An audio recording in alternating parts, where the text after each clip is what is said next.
हाँ बच्चों, एक फिजिक्स का सवाल है। बहुत टफ सवाल तो नहीं बोल सकते इसको। थोड़ा ट्रिकी सवाल बोल सकते हो आप। Important for JEE mains. NEET के लिए थोड़ा टफ सवाल हो सकता है ये, लेकिन नीट के में भी पूछा जा सकता है। और जेई मेंस के लिए इम्पोर्टेंट है, और ये सवाल आपको बहुत सारे किताबों में मिलेंगे, या बहुत सारे टेस्ट सीरीज वगैरह आप देते हो ना, तो ये क्वेश्चन मिलता होगा। क्या क्वेश्चन है पढ़ लेते हैं। Two beads A and mass A and B of mass 2m and m are respectively connected by a light string. ऐसी हालात है, दो बीट्स है, एक सर्कुलर लिंक पे क्या है, सर्कुलर रिंग के यहाँ पे ए पे, एक और एक कहाँ है, बी पे। ऐसे एक स्ट्रिंग से कनेक्टेड है दोनों बीट्स। ए का मास है साहब 2m, बी का मास है ए।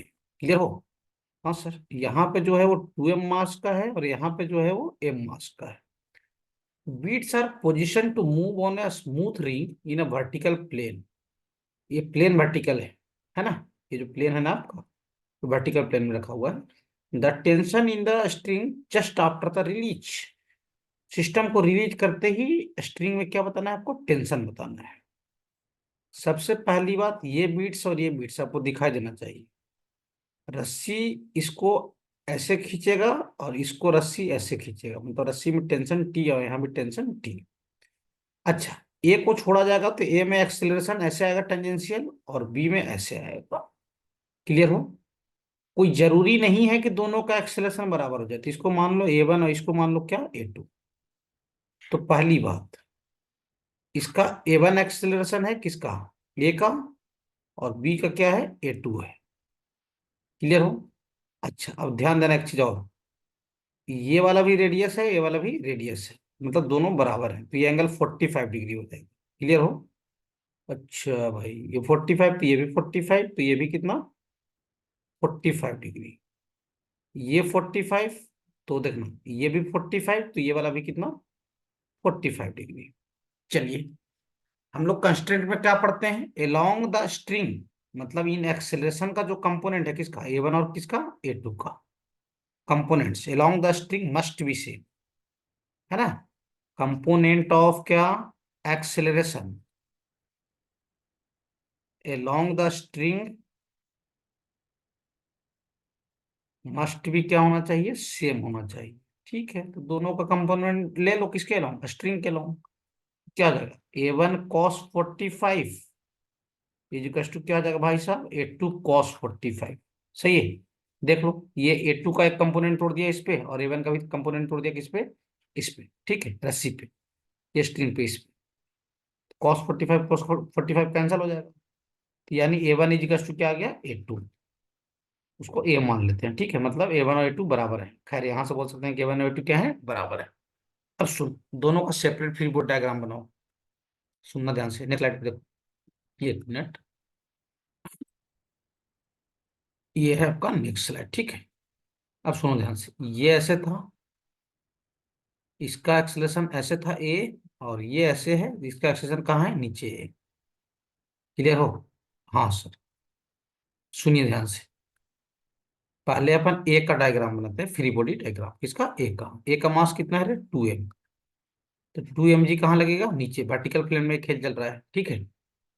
2mg नीचे, और टेंशन लगा ऐसे, कितने डिग्री पे, 45 डिग्री पे। तो एक्सलेशन तो ऐसा हॉरिजॉन्टली हो गया, और ये 2mg तो नीचे लग रहा है, तो इसका तो कोई फायदा ही नहीं है, तो टेंशन का कंपोनेंट तोड़ दो। टेंशन का एक कंपोनेंट इधर हो जाएगा, T cos 45, और एक कंपोनेंट कहाँ जाएगा, नीचे, दैट इज T sin 45। और T cos 45 को T/√2 बोल दो। तो यानी हॉरिजॉन्टल साइड में जो टेंशन कंपोनेंट गया वो T/√2 हो गया। तो उस पर लगाइए second law of Newton laws of motion, है ना? क्या लिखिएगा sir, T/√2 equals to 2ma। ये किसके लिए, पर ए के लिए लिखिए, है ना इक्वेशन। क्लियर हो? अब आओ बी पे। ये आपका बी है, बी का मास एम है, इस पे mg पड़ेगा ऐसे, और टेंशन पड़ेगा ऐसे, कितने डिग्री पे, 45 डिग्री पे। और एक्सेशन इसका कहाँ है, नीचे।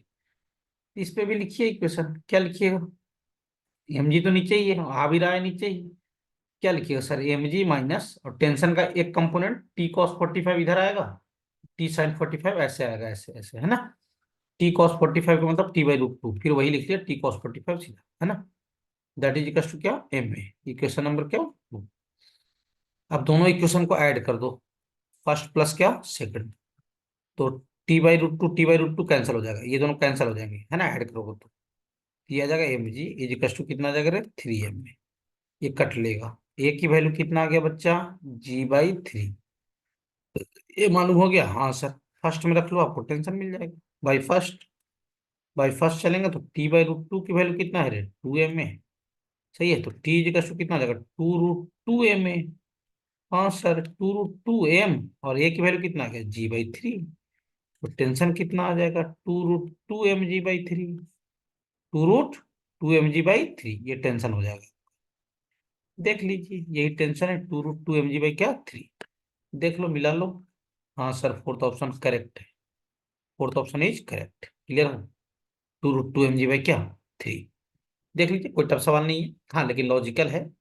बिल्कुल जेईई मेंस में पूछा जा सकता है इस टाइप का सवाल, नीट में भी आ सकते हैं। सही है।